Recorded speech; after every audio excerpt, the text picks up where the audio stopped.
ആഗ്രഹിക്കാം, പക്ഷെ ലഭിക്കണമെന്ന് വാശി പിടിക്കരുത്. സ്നേഹിക്കാം, പക്ഷെ അവർ തിരിച്ചു സ്നേഹിക്കണമെന്ന് വാശി പിടിക്കരുത്.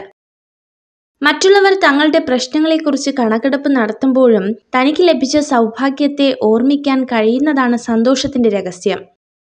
ഭയപ്പെടാൻ തുടങ്ങിയാൽ ഭയപ്പെടുത്താൻ ആളുകളുണ്ടാകും. പിന്തിരിഞ്ഞോടാൻ തീരുമാനിച്ചാൽ ജീവിതകാലം മുഴുവൻ പിന്തിരിഞ്ഞോടേണ്ടി വരും. ഏത് സാഹചര്യത്തിലും മുന്നോട്ടു പോകാൻ തയ്യാറാവുക. നിങ്ങളുടെ സ്വന്തക്കാർ ആരാണെന്ന് ചോദിക്കുന്നവരോട് പറയുക, അവസ്ഥ നല്ലതാണെങ്കിൽ എല്ലാവരും സ്വന്തക്കാർ. അവസ്ഥ മോശമായാൽ സ്വന്തക്കാരുമില്ല, ബന്ധുക്കളുമില്ല. ജീവിതം ഒരു കണ്ണാടി പോലെയാണ്. നിങ്ങൾ പുഞ്ചിരിച്ചാൽ മാത്രമേ അത് നിങ്ങൾക്ക് നേരെ പുഞ്ചിരിക്കുകയുള്ളൂ. സ്വന്തം സത്യത്തെ മുറുകെ പിടിക്കുന്നവർക്കും 1000 ശത്രുക്കൾ ഉണ്ടാകും. മറ്റുള്ളവരുടെ നുണകൾക്കൊപ്പം സഞ്ചരിക്കുന്നവർക്കും 1000 മിത്രങ്ങളും ഉണ്ടാകും. എന്താകുമെന്നോർത്ത് പറയേണ്ടത് പറയാതിരുന്നാൽ പിന്നീട് പറയാൻ ജീവിതം അവസരം തന്നെന്ന് വരില്ല. പ്രതികരിക്കേണ്ടടുത്ത് പ്രതികരിക്കുക തന്നെ വേണം. ഇന്നലകളുടെ നൊമ്പരങ്ങളാകാം ഇന്നിന്റെ വിങ്ങലുകൾ.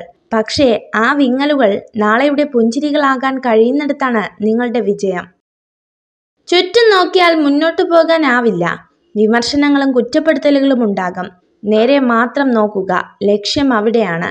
നമ്മൾ കാണുന്ന സ്വപ്നങ്ങളും അവിടെയാണ്. എനിക്കെല്ലാം അറിയാമെന്ന ചിന്ത പരാജയത്തിലേക്കും ഇനിയും ഒരുപാട് പഠിക്കാനുണ്ട് എന്ന ചിന്ത വിജയത്തിലേക്ക് നയിക്കും. നിങ്ങൾ ചെയ്യുന്നത് ശരിയാണെന്ന് ഉറച്ച വിശ്വാസം നിങ്ങൾക്കുണ്ടെങ്കിൽ അത് മറ്റുള്ളവരെ ബോധ്യപ്പെടുത്തേണ്ട ആവശ്യമില്ല.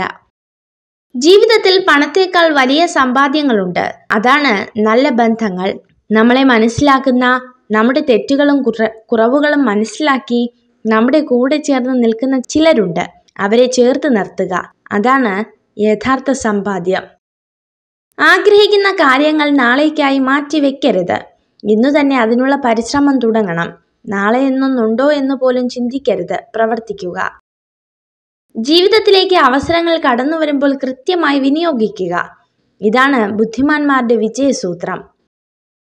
നിങ്ങൾ അലസമായിരിക്കുന്ന സമയത്ത് ലോകത്തെവിടെയോ നിങ്ങളുടെ എതിരാളി കഠിനമായി പരിശീലിക്കുന്നു. മത്സരം നടക്കുമ്പോൾ വിജയം അയാൾക്കൊപ്പം ആയിരിക്കുമെന്ന് തിരിച്ചറിഞ്ഞ് ഇപ്പോഴേ പ്രവർത്തിക്കുക. ഒരു സ്ത്രീ നിങ്ങൾ കാണുകയെ ഏറ്റവും സത്യസന്ധമായി പെരുമാറിയാൽ അതിനർത്ഥം അവൾ നിങ്ങളെ ആകർഷിക്കാൻ ശ്രമിക്കുകയാണെന്നാണ്. കാട്ടുതീ ചന്ദനമരത്തെ പോലും കത്തിച്ചു കളയും. അതുപോലെ ദുഷ്ടനായൊരു വ്യക്തിക്ക് അവരുടെ ജീവിതത്തെയും നശിപ്പിക്കാൻ സാധിക്കും. നിങ്ങൾ ഈ വീഡിയോ കണ്ടതിന് നന്ദി. ഇതുപോലുള്ള കൂടുതൽ വീഡിയോകൾക്കായി ചാനൽ സബ്സ്ക്രൈബ് ചെയ്യൂ.